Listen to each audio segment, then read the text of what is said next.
Salutations, and welcome, friends, to another Kentucky Oaks Spotlight video here on Trust the Profits. My name is Matthew DeSantis. I'm joined by Michael Pellerin. Michael, thank you so much for taking the time to talk to me about Affirmative Lady in this Kentucky Oaks field. Yeah, always love talking about Gulfstream horses. It's my home track. I go there all the time. Was able to be there in person, not when she was there, but earlier this year for the Fountain of Youth. So love talking about the Oaks, and hopefully we can discuss how the Gulfstream track has been performing with the Oaks and the history of that. Yeah, absolutely. It's funny. We missed each other on big days. You were there for Fountain of Youth Day. I was there for the Florida Derby Day. And so I got to see Affirmative Lady win the Gulfstream Park Oaks. And that's who we're going to be talking about here in a second. But before we get to that, just a quick reminder to press that subscribe button here on YouTube to make sure to get all of our content that we have here on Trust the Profits, from these sorts of spotlight videos to graded stakes previews. We're going to have you covered from gate to wire on everything you could possibly want for the Kentucky Derby, different angles, different approaches, different thoughts on the various horses. We got all the content that you possibly need. Make sure to like this video and let us know what your thoughts are on Affirmative Lady and her chances in this year's Kentucky Oaks field. Well, we are, like I said, talking about Affirmative Lady, who I feel like has kind of been around. I mean, she had a solid 2-year-old campaign. And so she's a name that I think a lot of horse people are familiar with to some extent, but she really didn't break through until this year. This is, of course, the Grand Motion filly, jockeyed by Louis Saez, one of the best out there. And you got to love that pedigree with Arrogate up top. A very special horse, obviously, who I think we really cherish all of the progeny of Arrogate when we see them come through. So excited to see what Affirmative Lady has to offer. But Michael, she's a little bit of an intriguing horse in that she raced in all these stakes races, but never won anything. And it really took her until early this spring to finally break her maiden. Yeah, so I have a little bit of a soft spot for this horse, and by soft spot I mean a little bit of hatred, because she knocked me out of the pick six on Florida Derby Day. We went 5 for 6 in that race. Oh man! But this is the one that I couldn't find, and even after the race, I went back and looked and said, "Did I overlook this horse? Would I ever have included this horse in my ticket?" And no is the answer. Looking back to say, like, this horse took 5 races to break its maiden. And going from a maiden special weight up to a grade 2 Oaks prep was never an angle I was going to pick. Not impressive speed figures. So I'm excited to talk about her, but she's a total play against, because if you're not going to get the day that she pops that huge performance, you don't want to bet the price that day equates to you the next time out when she doesn't fire that same level of race. Yeah, I find her to be an interesting horse because of who she's run against to some extent. That you go back and look through her PPs, even her second time out, running fourth that day in a maiden special weight against a filly like Classy Bridget, who actually we just saw last weekend at Oaklawn Park, really kind of being also ran in the Valley of the Vipers stakes race there. And that was won by Brad Cox's filly Merlaza. But then you see she goes to the Demoiselle and runs second to Julia Shining, who I think everybody was enthralled with. Of course, the full sister to Malafat, the former Oaks champion and former, obviously, Breeders' Cup Distaff champion as well. But Julia Shining never really progressed from that race in a lot of ways, kind of always ran around the same speed figure and never really kind of put everything together the way that we would hope. Affirmative Lady ran really close to her that day. And I guess the part of the reason I'm intrigued by her is because those New York Oaks prep races are 1 1/8 miles. So she's comfortable going that 9 furlongs, which I do think some horses and some fillies in this field are just not going to be comfortable going. She's demonstrated the ability to hit the board at 9 furlongs. Now, how good you think that New York circuit is might vary on, your mileage might vary on that a little bit. A Colt, obviously a Chad Brown filly who didn't even end up making it into the Oaks field. And then she goes down to Gulfstream Park, and that's your home track. So I'm going to clear out for you. And I mean, I just felt like last year you had Kathleen O kind of sweep through all those races, but I just feel like that's not been a circuit that's really yielded a lot of big Oaks contenders recently. And I just don't know how good that circuit was this particular year. Yeah, so it's kind of weird to think about it, but the Florida circuit usually produces really excellent Derby horses. Always Dreaming, Nyquist, Maximum Security. So there's a lot of Florida Derby to Kentucky Derby success. you're not seeing that same level of success translate from the Oak circuit.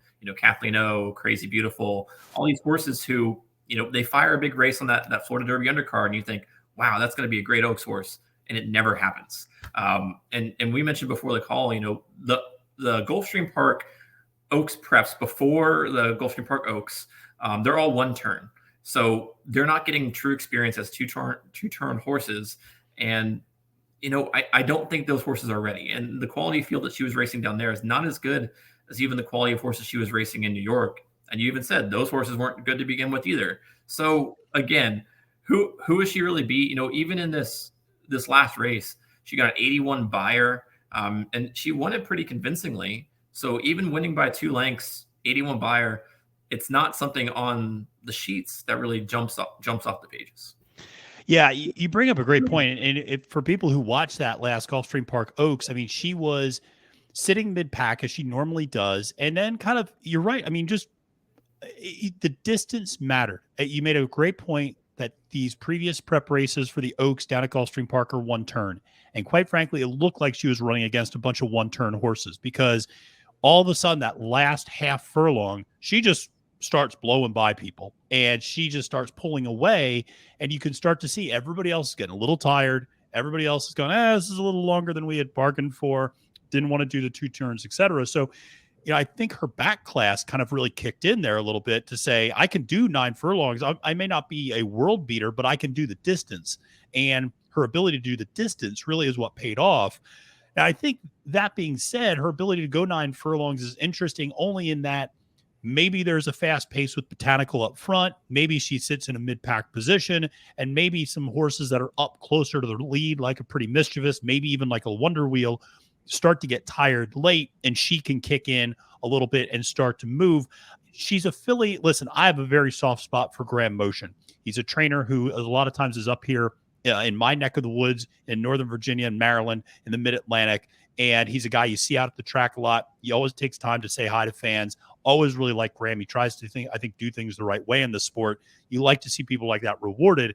And so she's a filly that I probably will use underneath in some tickets in some capacity, just hoping that distance and that pedigree kind of kick in at some point. But you're right. I mean, an 81 buyer in the final Kentucky Oaks prep race isn't blowing anybody's skirt up. So, it's hard to get too excited about her. But I feel like in this year's preps, there's not a lot of fillies who I'm super excited about because they all seem to be relatively evenly matched. Yeah, so I think this is the perfect horse to play underneath. Key in, third or fourth for your tries or your supers. Because like you said, she's got that distance pedigree. She's by Arrogate, who had Secret Oath win the Oaks last year. Mm-hmm. So she's going to be able to get the distance. She's got the experience. You see she's going 2 turns all this time. She's going to be kind of off the pace.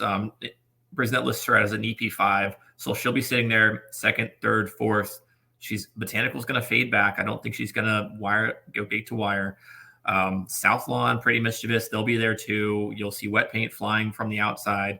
I think she's going to be passing tired horses. If there's any kind of stretch battle, she's going to be the one to pick up the pieces in third or fourth, just kind of chugging along, not with a quick turn of foot like Wet Paint has, but not fading because she's got that stamina. So I think she's worth playing underneath in the 3 or 4 spot, but definitely not an on top pick for me.